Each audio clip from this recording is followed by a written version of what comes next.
নমস্কার বন্ধুরা, welcome to Shampa's kitchen. শম্পার রান্নাঘরে আপনাদের সকলকে স্বাগত জানাই। আমার রান্নাঘরে পেয়ে যাবেন 700টিরও বেশি বাঙালি, অবাঙালি, দেশি বিদেশি রান্নার সহজ রেসিপি।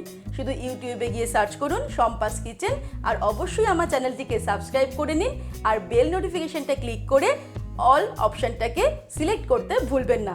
তাহলেই আমার শেয়ার করা সমস্ত নতুন রেসিপির আপডেট সবার আগে আপনার মোবাইলে পৌঁছে যাবে। তাহলে চলুন দেখে নিই আজকে আপনাদের জন্য কী রেসিপি নিয়ে এসেছি আর সেটা কত সহজে তৈরি করছি। আজকে আমরা দেখে নেব খুব সহজে সফট নরম পাটিসাপটা কিভাবে বাড়িতে বানানো যায়, যা কড়াই বা চাটুতে লেগেও যাবে না বা ভেঙেও যাবে না। দেখতে হবে সব পাটিসাপটাই খুবই সুন্দর, পারফেক্ট শেপের। তাহলে চলুন দেখে নিই বিনা সমস্যায় চালের গুঁড়ো ছাড়া একদম পারফেক্ট পাটিসাপটা পিঠে রেসিপি। সবার প্রথমে আমি একটা বড় সাইজের বোল নিয়ে নিয়েছি। এর মধ্যে নিয়ে নেব 1 কাপ পরিমাণে সুজি, দিয়ে দেব 1 কাপ পরিমাণ ময়দা, এর সঙ্গে দিয়ে দেব 1 কাপ পরিমাণে নলেন গুড়। আপনারা চাইলে পাটালি গুড় বা আখের গুঁড়ো ব্যবহার করতে পারেন। এবার এই 3টে উপকরণ আমি ভালো করে আগে মিশিয়ে নেব। 3টে উপকরণ ভালো করে মিশিয়ে নেওয়ার পর আমি এর মধ্যে অল্প অল্প করে দুধ অ্যাড করে ব্যাটার তৈরি করব পাটিসাপটার জন্য। দুধটা একবারে সম্পূর্ণ না ব্যবহার করে অল্প অল্প করে ব্যবহার করলে আমাদের ব্যাটারে কোনো গুটলি থাকবে না, ব্যাটারটা একদম স্মুথ তৈরি হবে।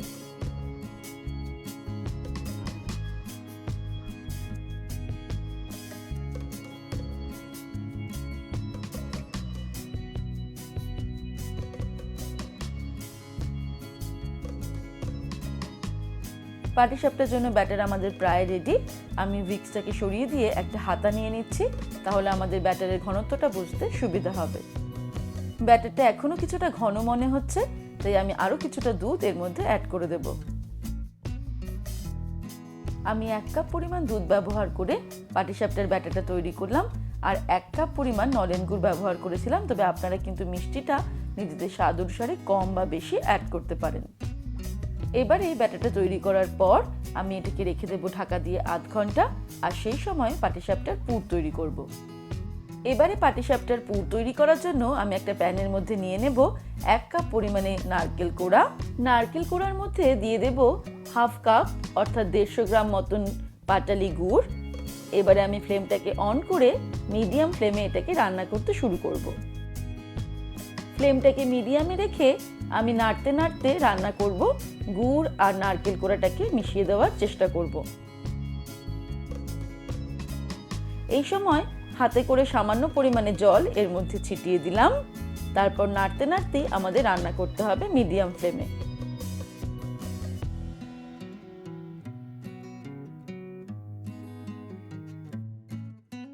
মিডিয়াম ফ্লেমে 2 মিনিট রান্না করতেই গুড়টা সম্পূর্ণ গলে গেছে আর নারকেলের সঙ্গে মিশে গেছে। আমাদের আরো কিছুক্ষণ মিডিয়াম ফ্লেমে নাড়তে নাড়তে রান্না করতে হবে।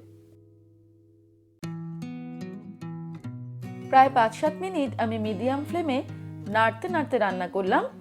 এখনো কিন্তু আমাদের পাটিসাপটার পুরটা সম্পূর্ণ রেডি হয়নি। এই সময় আমি এর মধ্যে অ্যাড করে দেব 1/4 টিস্পুন এলাচের গুঁড়ো। আপনারা চাইলে গোটা এলাচের দানাও সামান্য ক্রাশ করে অ্যাড করতে পারেন। তারপর ভালো করে এলাচের গুঁড়োটা নারকেলের পুরের সঙ্গে মিশিয়ে দেব, আর নাড়তে নাড়তে আবারও কিছুক্ষণ রান্না করব, যতক্ষণ পর্যন্ত এই পুরের জলো ভাবটা না সম্পূর্ণ শুকিয়ে পুরটা ড্রাই হয়ে আসছে আর প্যান থেকে উঠে উঠে আসছে। ততক্ষণ আমাদের রান্না করতে হবে মিডিয়াম ফ্লেমে নাড়তে নাড়তে। এবারে আমাদের পুরটা সম্পূর্ণ রেডি হয়ে গেছে, এর মধ্যে আর কোনো জলভাব নেই, এটা সম্পূর্ণ ড্রাই হয়ে গেছে আর প্যান থেকে ছেড়ে দলা পাকিয়ে উঠেও আসছে। এবারে আমি ওভেনটাকে অফ করে দেব, তারপর এটা অন্য একটা পাত্রে নিয়ে ঠান্ডা হতে দেব। আধ ঘন্টা হয়ে যাওয়ার পর ব্যাটারটা কিন্তু বেশ খানিকটা ঘন হয়ে গেছে, কারণ সুজি সম্পূর্ণ দুধটাকে অ্যাবজর্ব করে ফুলে উঠেছে। তাই আমাদের আরো কিছুটা দুধ এর মধ্যে অ্যাড করতে হবে।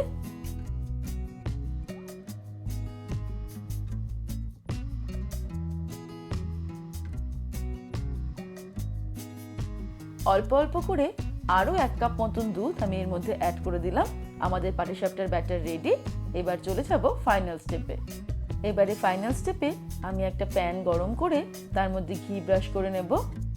তারপর ঠিক মাঝখানে 1 হাতা পরিমাণে ব্যাটার ঢেলে দেব। এবারে প্যানটাকে ঘুরিয়ে ঘুরিয়ে আমি ব্যাটারটাকে ভালো মতো স্প্রেড করে নেব। তারপর 1 মিনিটের জন্য ফ্লেমটাকে মিডিয়াম টু লোতে রেখে আমি ঢাকা দিয়ে দেব। 1 মিনিট পর ফিরে আসছি। 1 মিনিট হয়ে গেছে। এবারে এই পাটিসাপটার ওপর দিয়ে আমি সুন্দর করে তৈরি করে রাখা নারকেলের পুরটা ঠিক এইভাবে দিয়ে দেব। তারপর এইভাবে একটা খুন্তির সাহায্যে আমি পাটিসাপটাটাকে ফোল্ড করে দেব।